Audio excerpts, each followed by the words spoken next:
एक राजा युद्ध में हार गया तो शत्रु सैनिकों से बचने के लिए एक गुफा में छिप गया।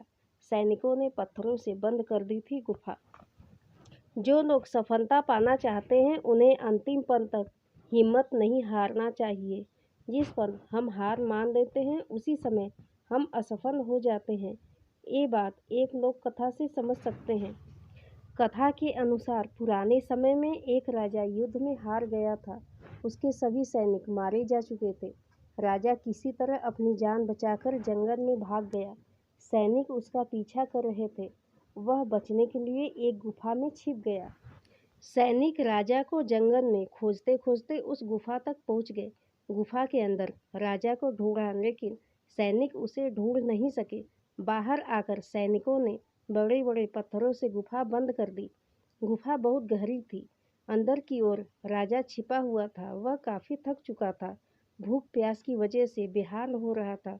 उसके शरीर में ताकत भी नहीं बची थी। शत्रु सैनिक गुफा बंद करके वहां से चले गए तो राजा अंदर बैठा बैठा सोच रहा था कि अब तो उसका जीवन खत्म हो गया। वह गुफा से कभी बाहर नहीं निकल पाएगा। राजा निराश हो चुका था। तभी उसे माँ की एक बात याद आई। उसकी माँ कहती थी कि कुछ तो कर, यूं ही मत मर। ये बात याद आते ही राजा में फिर से ऊर्जा आ गई। उसने सोचा कि कोशिश किए बिना हार नहीं मानना चाहिए। राजा गुफा के द्वार से पत्थरों को हटाने का काम शुरू कर दिया। कड़ी मेहनत के बाद राजा ने बड़े बड़े पत्थर खिसका दिए।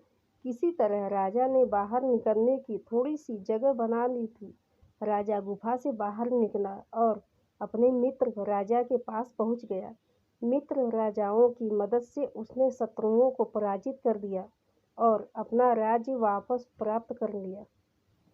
तो दोस्तों, इस कथा की सीख यही है कि हमें सफलता मिलने तक हार नहीं मानना चाहिए। जिस पल हम हार मान लेते हैं उसी समय असफल हो जाते हैं। धन्यवाद।